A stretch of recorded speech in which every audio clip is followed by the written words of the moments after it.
नमस्ते बच्चों, आज हमारी वीडियो का टॉपिक है रस। बच्चों, ये बहुत ही इम्पॉर्टेंट टॉपिक है जो आपके टर्म 1 और टर्म 2 दोनों में ही आने वाला है। तो वीडियो को पूरा देखें और चैनल को सब्सक्राइब ज़रूर करें।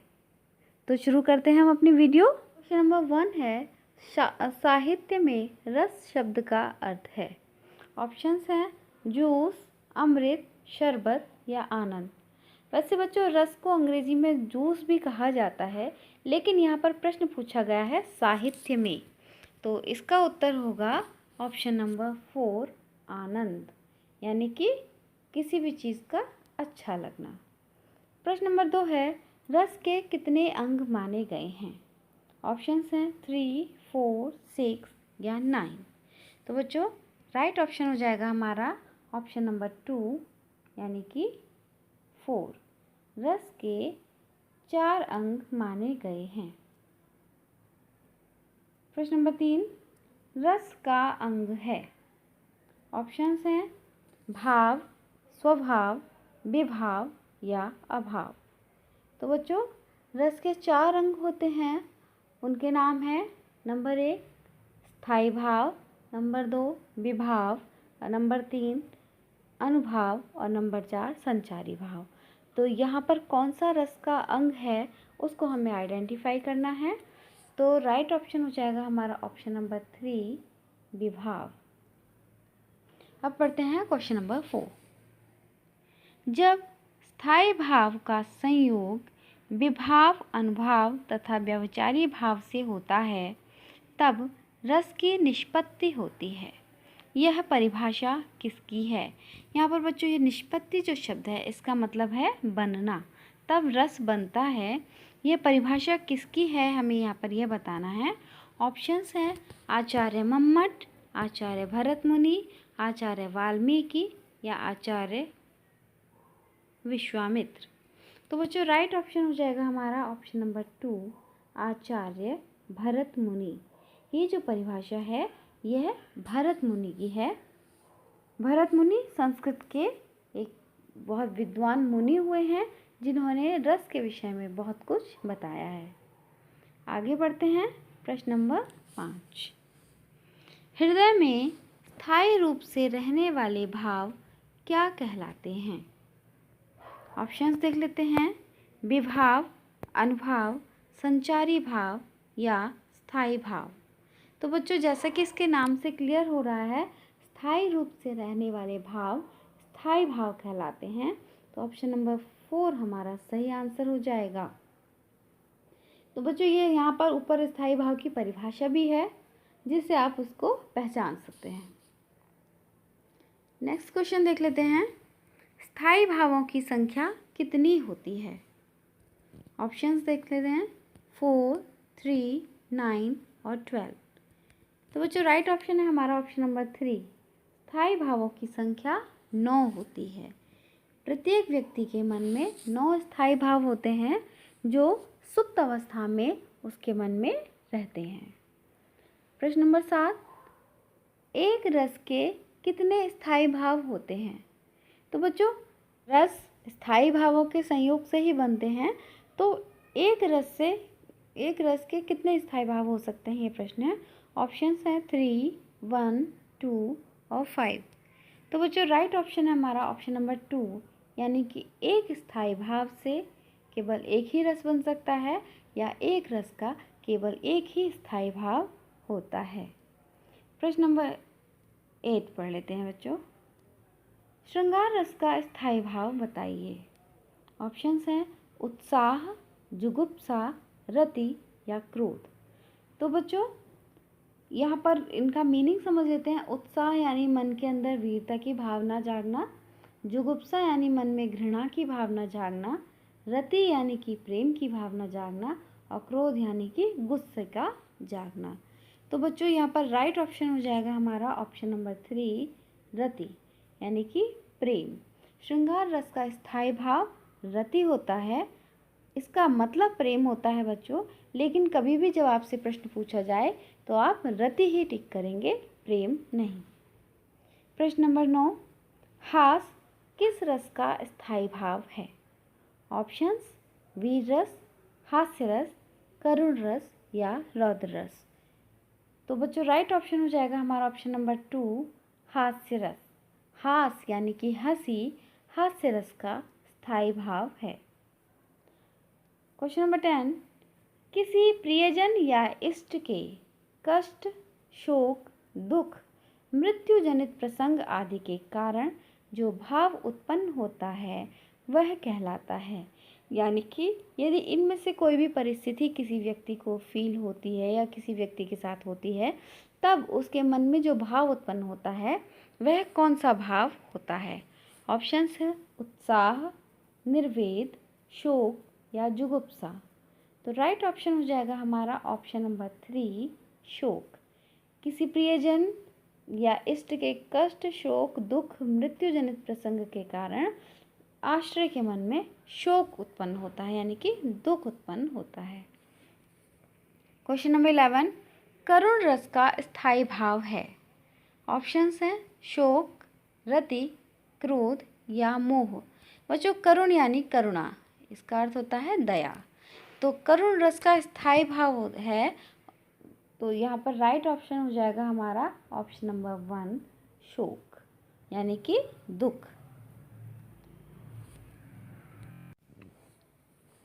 क्वेश्चन नंबर 12, शांत रस का स्थायी भाव बताइए।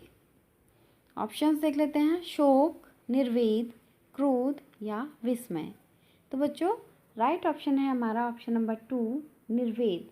निर्वेद जो भावना होती है इसका मतलब होता है संसार से जब मोह समाप्त हो जाता है, ईश्वर में ध्यान लगता है, उस समय में बच्चों निर्वेद का भाव मन में जागता है और यह शांत रस का स्थायी भाव है। प्रश्न जो है बच्चों स्थायी भाव से ज़रूर आपको देखने को मिलेगा टर्म 1 या टर्म 2 में, दोनों में ही मिलेगा, ये श्योर है। तो आप इसको ज़रूर ध्यान से पढ़ लें। 9 रस और उन सभी के स्थायी भावों को आप ध्यान से अवश्य देख लें।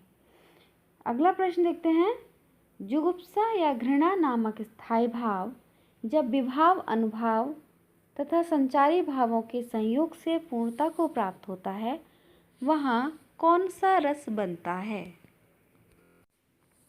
ऑप्शंस हैं बीभत्स रस, वीर रस, रौद्र रस या करुण रस।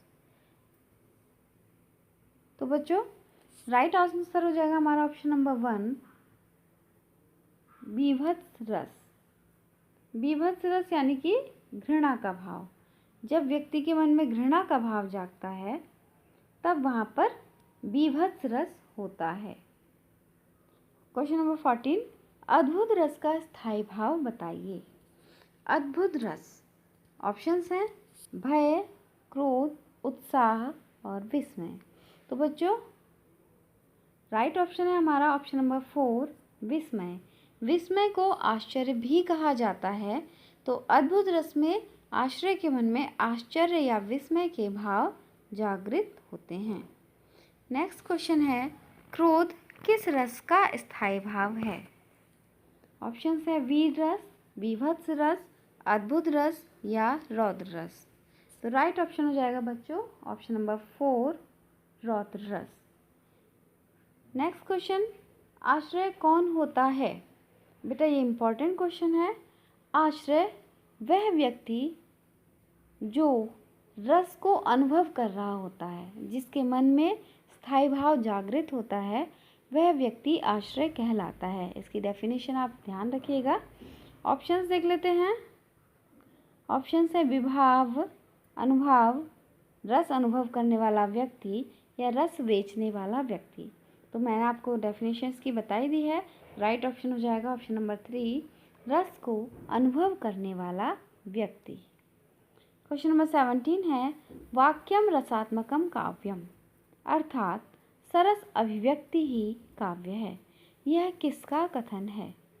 बच्चों ये संस्कृत की परिभाषा है, तो किसका कथन है ये ऑप्शन देख लेते हैं। आचार्य भरत मुनि, आचार्य विश्वनाथ, आचार्य मम्मट या उपरोक्त में से कोई नहीं। तो राइट ऑप्शन है बच्चों ऑप्शन नंबर 2, आचार्य विश्वनाथ। यह परिभाषा रस की है जो आचार्य विश्वनाथ ने दी है। नेक्स्ट क्वेश्चन देख लेते हैं बच्चों, आश्रय होता है। आश्रय कौन होता है, इसको हमें बताना है। ऑप्शंस में से हमें देखना है इसमें से आश्रय कौन हो सकता है।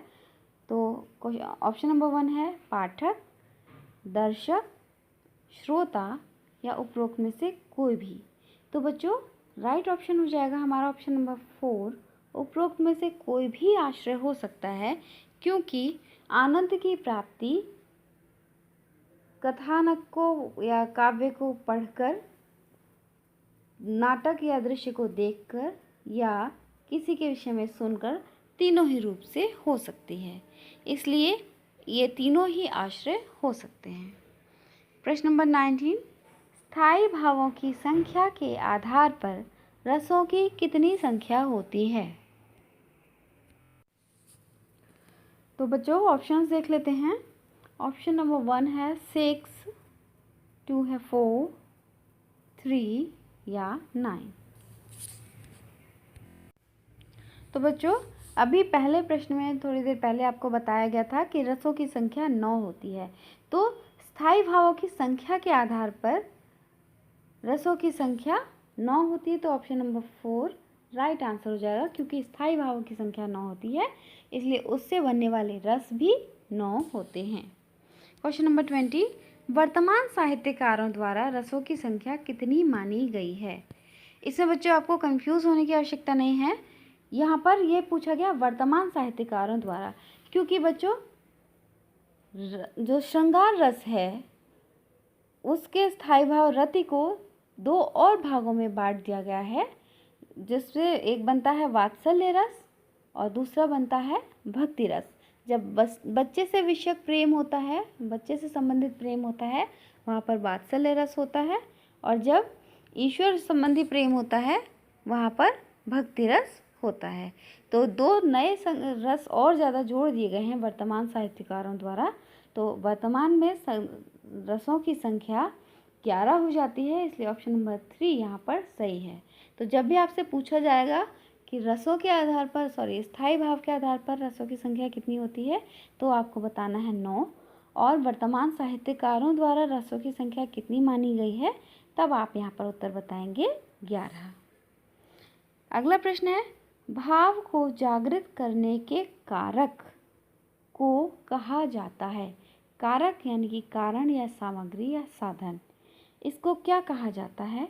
ऑप्शंस हैं रस, अनुभाव, विभाव या संचारी भाव।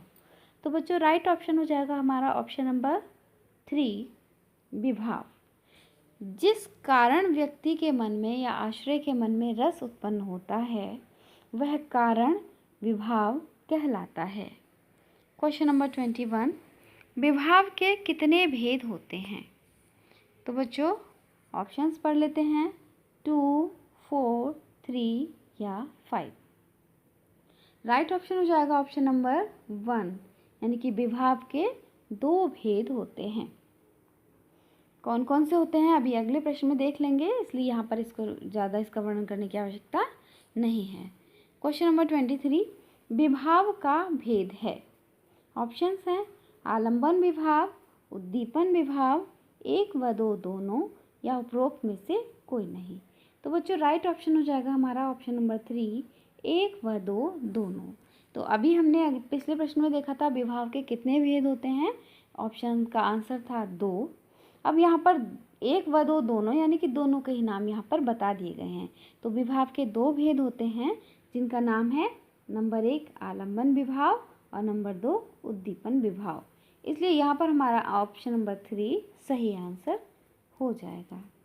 आगे पढ़ते हैं क्वेश्चन नंबर 24, अनुभाव किसे कहा जाता है? ऑप्शंस हैं भावनाओं को, आश्रय की चेष्टाओं को, स्थायी भाव जागृत करने के कारक को या उपरोक्त में से कोई नहीं।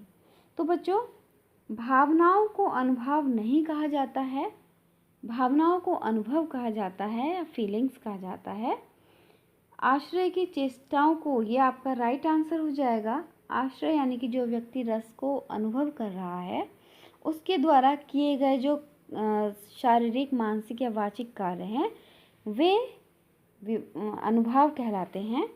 ऑप्शन नंबर 3 स्थायी भाव को जागृत करने के कारक को नहीं होता है क्योंकि इसको हम विभाव कहते हैं, इसलिए हमारा option number 3 right answer, sorry option number 2 right answer हो जाएगा।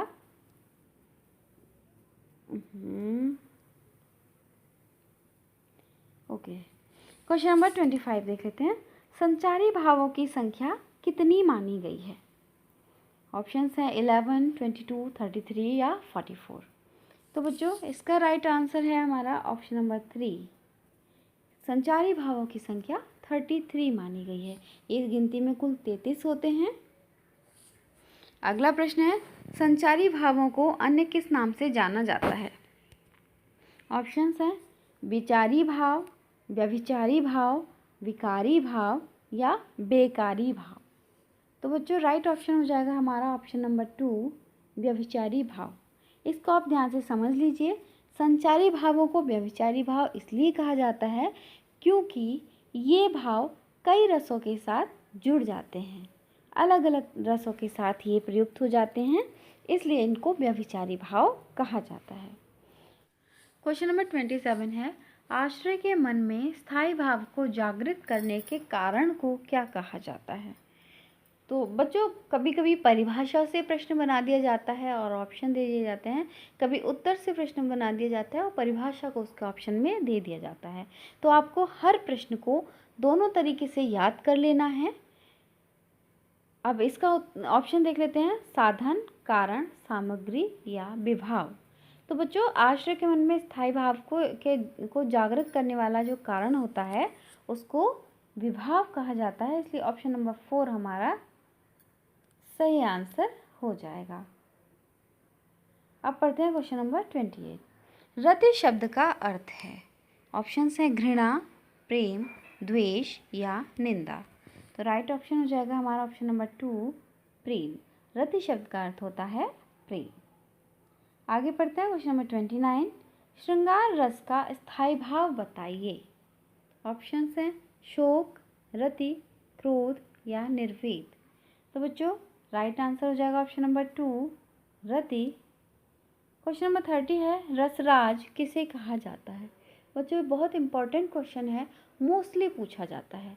रसराज यानी कि सबसे अच्छा रस किसको कहा जाता है? ऑप्शंस देख लेते हैं, श्रृंगार रस, वीर रस, बीभत्स रस या रौद्र रस। तो बच्चों इसका राइट ऑप्शन है ऑप्शन नंबर 1 श्रृंगार रस।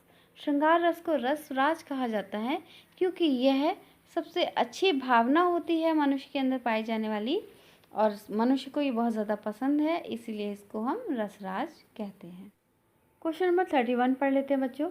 श्रृंगार रस का विषय है। विषय यानी श्रृंगार रस किससे संबंधित होता है?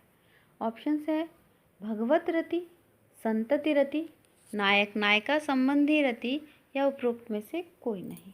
तो बच्चों रति यानी कि प्रेम, ईश्वर से प्रेम से संबंधित होता है। संतति कहा जाता है संतान को, संतान के प्रेम से संबंधित होता है। या नायक नायिका संबंधी रति यानी कि जो हीरो हीरोइन वाला प्रेम होता है उससे संबंधित होता है। तो बच्चों राइट ऑप्शन है हमारा ऑप्शन नंबर 3 नायक नायिका संबंधी रति, यानी कि नायक नायिका के प्रेम से संबंधित जो होता है वह होता है श्रृंगार रस। क्वेश्चन नंबर 32 है, श्रृंगार रस के कितने भेद होते हैं? ऑप्शंस है 5, 3, 4 या 2। तो बच्चों राइट ऑप्शन हो जाएगा ऑप्शन नंबर 4 2। श्रृंगार रस के 2 भेद होते हैं। कौन कौन से भेद होते हैं वो अगले प्रश्न में आ जाएगा, तो आगे उसको देख लेते हैं।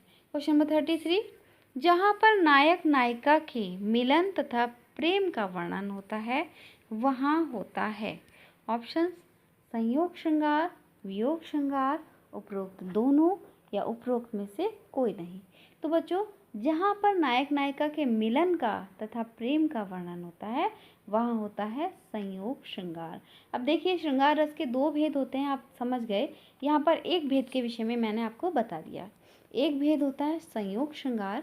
अब दूसरा आगे पढ़ लेते हैं अगला क्वेश्चन। जहाँ पर प्रेम में प्रिय और प्रिया, प्रिया कहा जाता है प्रेमिका के बिछुड़ने का वर्णन होता है वहाँ होता है, कौन सा होता है?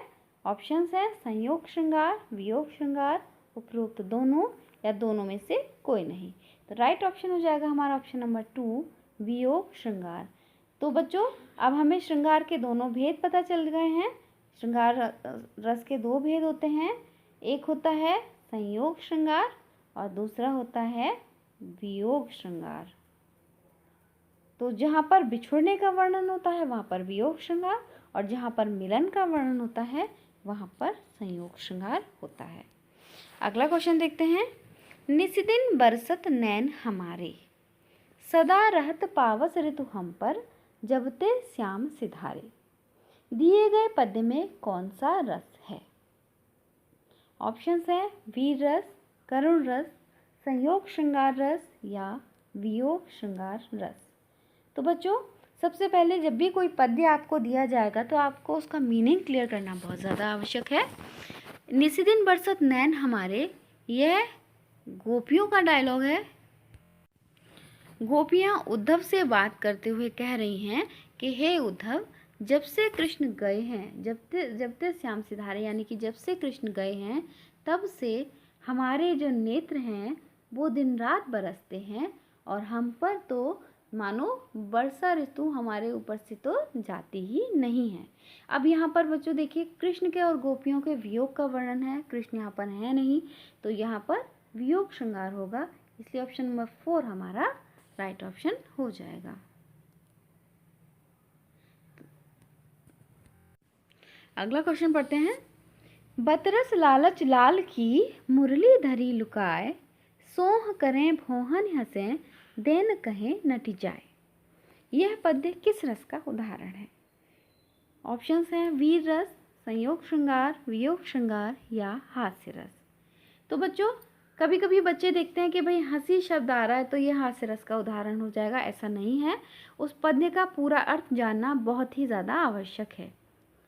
अब हम देखते हैं, ये इसका अर्थ पहले समझ लेते हैं। बतरस लालच लाल की, ये जो वर्णन है ये गोपियों और कृष्ण का ही है।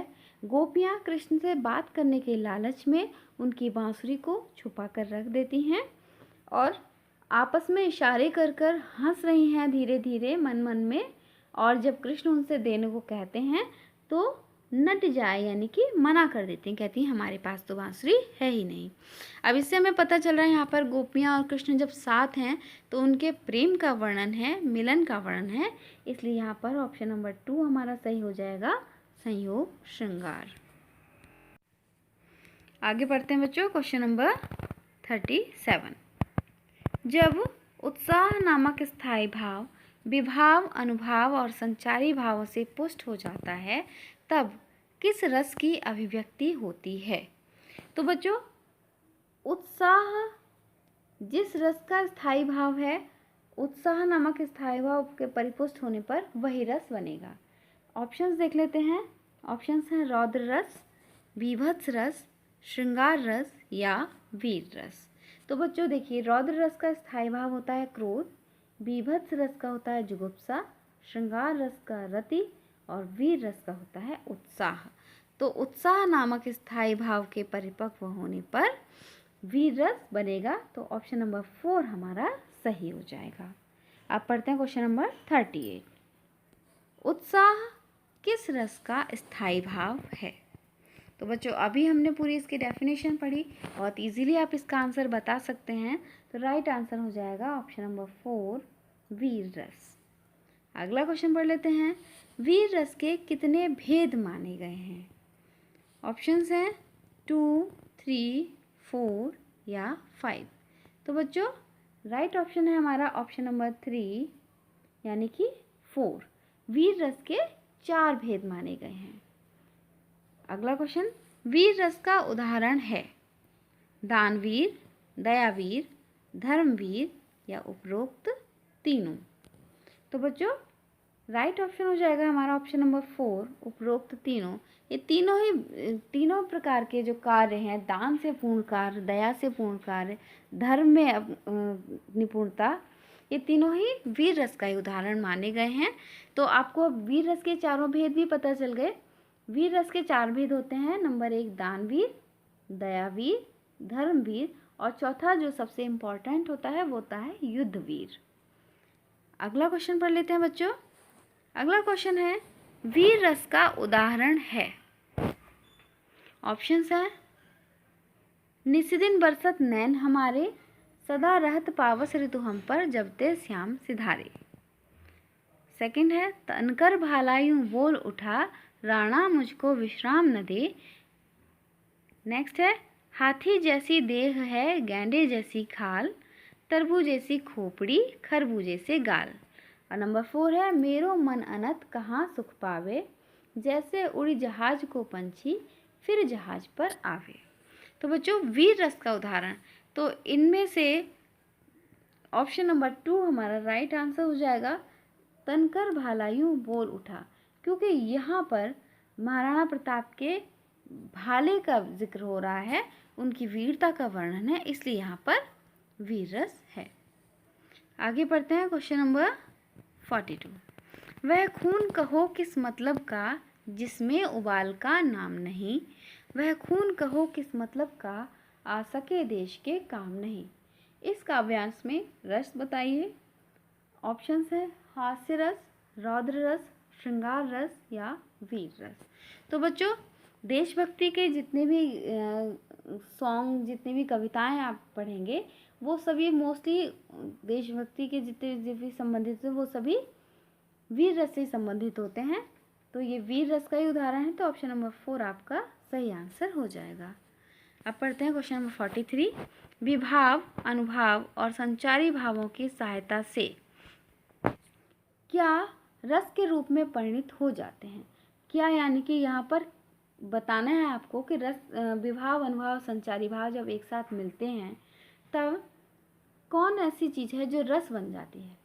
ऑप्शंस हैं भाव, स्थायी भाव, संचारी भाव या व्यभिचारी भाव।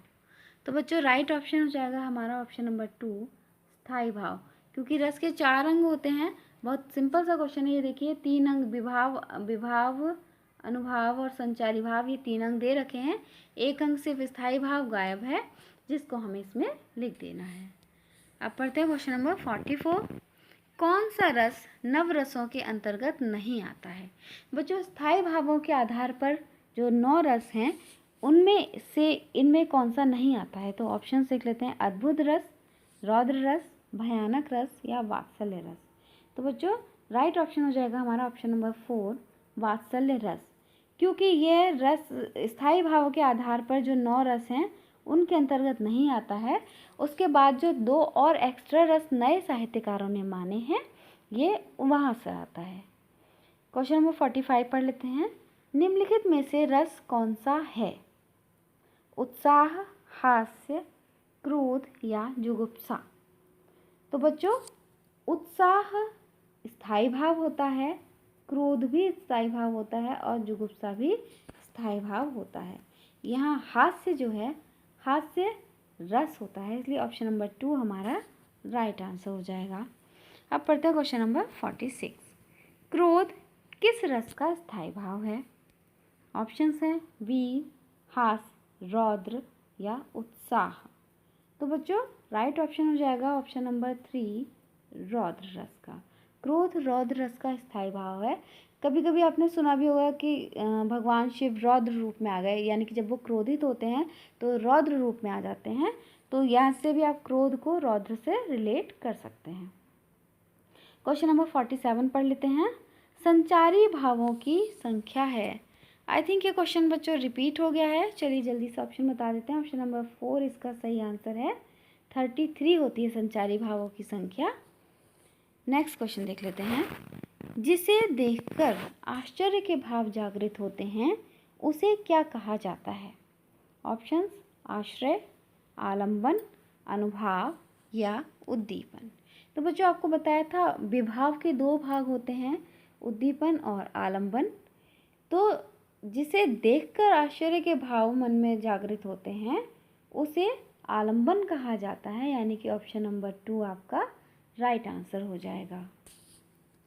नेक्स्ट क्वेश्चन है, रति स्थायी भाव में से कौन सा रस व्यक्त होता है। फिर से बच्चों, प्रश्न की भाषा को बदल दिया गया है जिससे कि आप कंफ्यूज ना हो। ऑप्शंस हैं वीर, श्रृंगार, हास्य या शांत। राइट ऑप्शन है हमारा ऑप्शन नंबर 2, श्रृंगार रस। कौन सा भाव, देखिए प्रश्न पूछा जा सकता है रति स्थायी भाव से कौन सा रस व्यक्त होता है, या श्रृंगार रस का स्थायी भाव कौन सा है, या रति स्थायी भाव से बनने वाला रस कौन सा है, यानी भाषा को बदला जा सकता है। उत्तर आपका सेम ही रहेगा, तो आंसर नंबर 2 जो है राइट आंसर है। नेक्स्ट क्वेश्चन देखते हैं। निम्नलिखित में से स्थायी भाव चुनिए। जो स्थायी भाव है वो आपको सेलेक्ट करना है। ऑप्शन है हास्य, रौद्र, भयानक या जुगुप्सा। तो बच्चों हास्य रस होता है, रौद्र रस होता है, भयानक रस होता है, लेकिन जुगुप्सा एक स्थायी भाव है, इससे बनने वाला रस है बीभत्स रस। तो ऑप्शन नंबर 4 हमारा सही आंसर हो जाएगा। अगला क्वेश्चन देखते हैं। दुर्योधन को देखते ही भीम ने गदा उठा ली, इसमें अनुभाव क्या है? तो बच्चों ऑप्शंस हैं दुर्योधन, भीम, गदा या भीम का गदा उठाना। राइट ऑप्शन हो जाएगा ऑप्शन नंबर 4 भीम का गदा उठाना, क्योंकि अनुभाव होता है आश्रय द्वारा किए गए चेष्टाएं। नेक्स्ट क्वेश्चन है, निम्नलिखित में से कौन सा रस व्यक्त होता है, यानी कि इस स्टैंजा में कौन सा रस है? पढ़ लेते हैं। बड़ा हुआ तो क्या हुआ, जैसे पेड़ खजूर, पंथी को छाया नहीं, फल लागे अति दूर। तो बच्चों ऑप्शंस देख लेते हैं पहले। श्रृंगार रस, करुण रस, शांत रस या वीर रस। तो इसका राइट ऑप्शन हो जाएगा ऑप्शन नंबर 3 शांत रस। यहाँ पर संसार की निस्सारता दिखाई गई है। बड़ा होना यानी बहुत ज़्यादा धनी होना किसी भी काम का नहीं बताया गया है, यदि वह किसी दूसरे के काम ना आ सके। तो यहाँ पर शांत रस का यह उदाहरण हो जाता है। अगला क्वेश्चन देखते हैं। क्वेश्चन नंबर 54 है, ऐ मेरे वतन के लोगों ज़रा आँख में भर लो पानी, जो शहीद हुए हैं उनकी ज़रा याद करो कुर्बानी। इस पद्य में रस है। ऑप्शंस देख लेते हैं। वीर रस, करुण रस, श्रृंगार रस या हास्य रस। तो बच्चों देखिए, देशभक्ति गानों में वैसे वीर रस होता है, लेकिन इस स्टैंजा को पढ़ने पर हमारे मन में करुणा का भाव जागता है। उन लोगों की कुर्बानी को याद करके आंखों में आंसू आ जाते हैं, और ऊपर की लाइन में बताया भी जा रहा है कि ज़रा आंख में भर लो पानी, यानी कि दया आनी चाहिए, इसलिए यहाँ पर ये करुण रस का उदाहरण है। क्वेश्चन नंबर 55, ईश्वर विषयक रति किस रस का स्थायी भाव है? ऑप्शंस हैं वीर रस, शांत रस, करुण रस या भक्ति रस। तो बच्चों ईश्वर विषयक रति, रति यानी कि प्रेम, ईश्वर से संबंधित प्रेम जो होता है वह भक्ति रस में आता है, इसलिए ऑप्शन नंबर 4 हमारा राइट आंसर हो जाएगा। तो बच्चों अगर आपको ये वीडियो अच्छी लगी हो तो इसको लाइक और सब्सक्राइब ज़रूर करें। धन्यवाद।